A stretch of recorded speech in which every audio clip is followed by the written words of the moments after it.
सौ बात की एक बात यह कि ये जो गोरों में फैलाया जा रहा है कि भारतीय उनके देशों में जाकर उनकी नौकरियां खा रहे हैं, इस पॉलिटिक्स का जवाब देने की भी जरूरत है।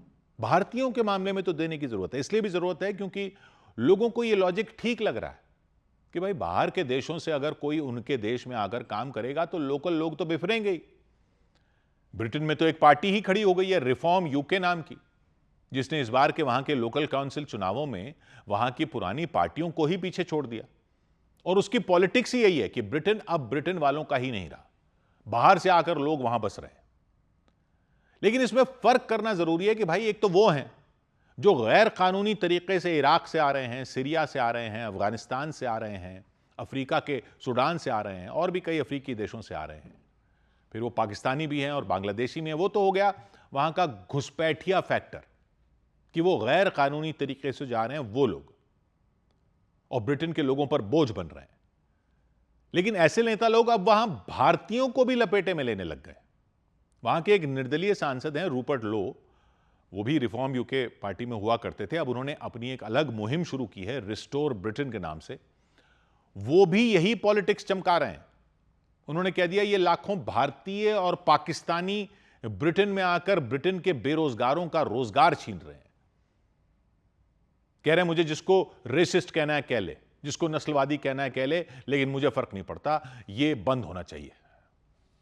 और लोग कह रहे हैं कि अगर वो अपने देश की बात कर रहे हैं तो गलत क्या है भाई, वहां के सांसद हैं तो अपने लोगों के बारे में ही बोलेंगे, इसमें गलत क्या है। तो ऐसे लोगों को बताने की जरूरत है कि इसमें गलत क्या है।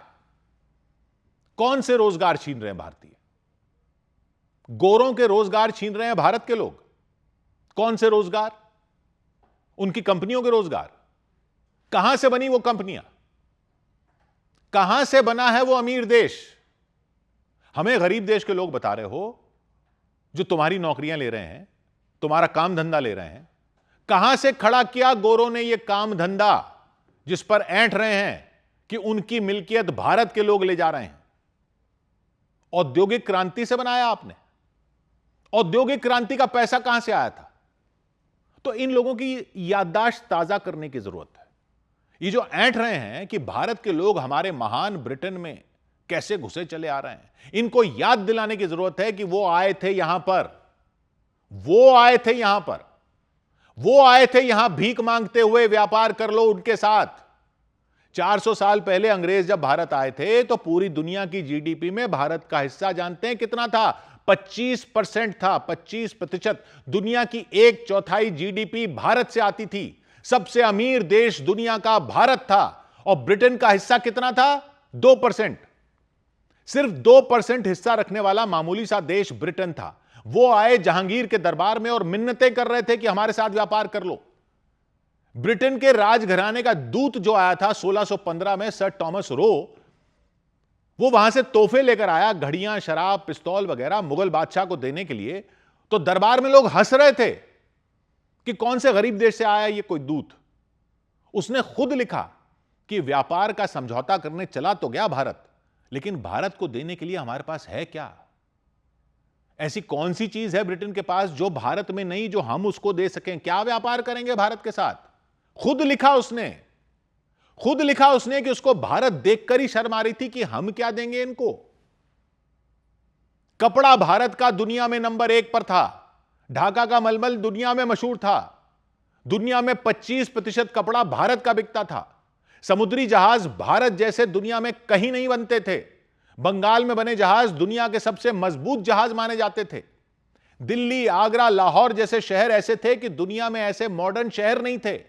और लंदन क्या था? आपका लंदन क्या था? भारत में सिंधु घाटी सभ्यता के समय से नालियों का सिस्टम था। वो तो चलो 5000 साल पहले की बात हो गई। लेकिन जब अंग्रेज भारत आए तब तक भी उनके यहां शौच के लिए जगह नहीं होती थी।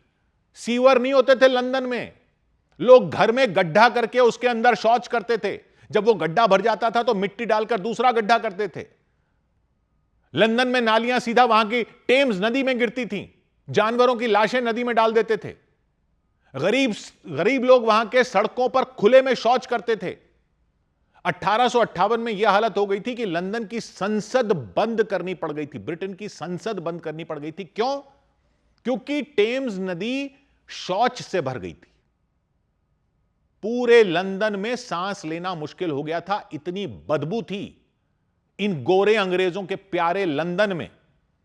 1858 की घटना को तो इनके इतिहास में द ग्रेट स्टिंक के नाम से जाना जाता है। उनके बच्चे गंदगी में बीमारियों से मर जाते थे। नदी में शौच भरा हुआ था, पीने के पानी नहीं था। उस टाइम भारत में सड़कें रोज धुलती थीं, नहरों का जाल था, कसाई खाने शहर से बाहर होते थे, गुसल खाने होते थे भारत में, ड्रेनेज सिस्टम होता था, नदियों पर घाट थे, घाट नियमित रूप से साफ रखे जाते थे। शहरों में बाजार ऐसे थे कि दुनिया में कहीं नहीं होते थे ऐसे बाजार। चांदनी चौक उस वक्त की दुनिया का टाइम स्क्वायर था।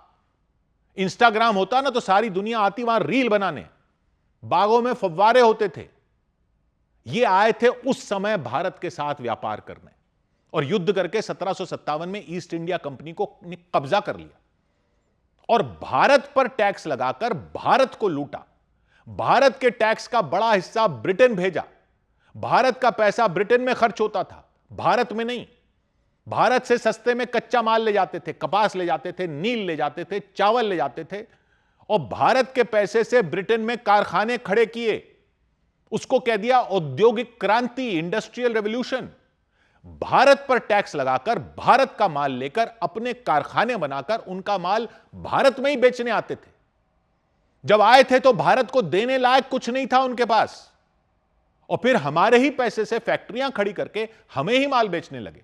हमारे मजदूरों को, हमारे बुनकरों को बेरोजगार कर दिया। आज हमें कह रहे हैं कि हम उनके रोजगार ले रहे हैं। हम तुम्हारे देश में कब्जा करके जबरदस्ती ले रहे हैं क्या काम? अपनी काबिलियत पर ले रहे हैं ना। तुमने तो जबरदस्ती बेरोजगार किया था हमें। 1750 में दुनिया का सबसे बड़ा औद्योगिक देश था भारत। दुनिया में भारत के उद्योग का हिस्सा 25% था और 1900 आते आते भारत के उद्योग का हिस्सा कितना रह गया? 2%। यानी 25% से हमें 2% पर ला दिया और आज हमें कह रहे हो कि हम गोरों का रोजगार ले रहे हैं। कहते हैं सड़कें बनाई उन्होंने, रेलवे बनाई। हां बनाई, किसके पैसे से बनाई? लंदन से लाए थे पैसा दहेज में यहां रेलवे बनाने के लिए। हमारे ही टैक्स के पैसे से कुछ टुकड़े यहां फेंक कर रेल बना दी, सड़कें बना दी, तो वो तो हम भी बना लेते। जब भारत तुमसे एडवांस्ड होता था, जब तुम आए थे, तो आगे भी तो बढ़ता रहता ना। तुम तो लूट के पैसों के बल पर आगे बढ़े, हम तो अपनी ताकत रखते थे ना आगे बढ़ने की। मशहूर अर्थशास्त्री उत्सा पटनायक ने पूरी गहन रिसर्च की है। उनके अनुसार 1765 से 1938 के बीच ब्रिटेन भारत से पता है कितने पैसे निकाल कर गया। आज के भाव में, आज के भाव लगाएं तो ब्रिटेन अपने राज के दौरान 45 लाख करोड़ डॉलर भारत से लेकर गया। 45 लाख करोड़ डॉलर। ये जो औद्योगिक क्रांति वहां उसने की, इंडस्ट्रियल रेवोल्यूशन उसने की, वो भारत से लूटे हुए पैसों से की। 45 लाख करोड़ डॉलर का मतलब समझ रहे हैं? यानी ब्रिटेन की आज की जीडीपी जितनी है उसका 17 गुना। आज यानी विकसित ब्रिटेन जो है आज का, उसकी जितनी जीडीपी है उसका 17 गुना। 45 लाख करोड़ डॉलर ब्रिटेन ने भारत से निकाला अपने राज में और कह रहे हो कि भारतीय तुम्हारे रोजगार ले रहे हैं। लाओ 45 लाख करोड़ डॉलर वापस ले लो अपने रोजगार। कह रहे हैं ब्रिटेन किसी की बपौती नहीं है, तो भारत क्या तुम्हारी बपौती थी क्या? जब आए थे तो भारत के सामने कुछ भी नहीं थे।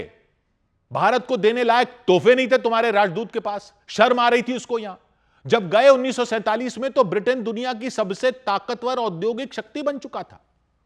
दुनिया की जीडीपी में उसका हिस्सा बड़ा हो चुका था। शहर विकसित कर लिया हमारे पैसों से, कारखाने बना लिए हमारे पैसों से, रेल बना ली हमारे पैसों से, बैंक बना लिया हमारे पैसों से। भारत की दुनिया की जीडीपी में हिस्सेदारी 25% से घटाकर 4% के आसपास कर दी। उद्योग नष्ट कर दिए, किसान गरीब कर दिए, अकाल पड़ गए। यहां पर खुद सुपर पावर बन गए। कैसे बन गए? सेना कहां से आई? ब्रिटिश सेना कौन सी थी? भारतीय सैनिक थे। भारतीय सैनिकों के दम पर तुमने नेपोलियन के खिलाफ युद्ध लड़े। भारतीय सैनिकों के दम पर तुमने पहली वर्ल्ड वॉर लड़ी। भारतीय सैनिकों के दम पर तुमने दूसरी वर्ल्ड वॉर लगी। भारत से टैक्स लेकर तुमने सेना खड़ी की, हथियार खरीदे, नौसेनाएं बनाई, अपना साम्राज्य फैलाया।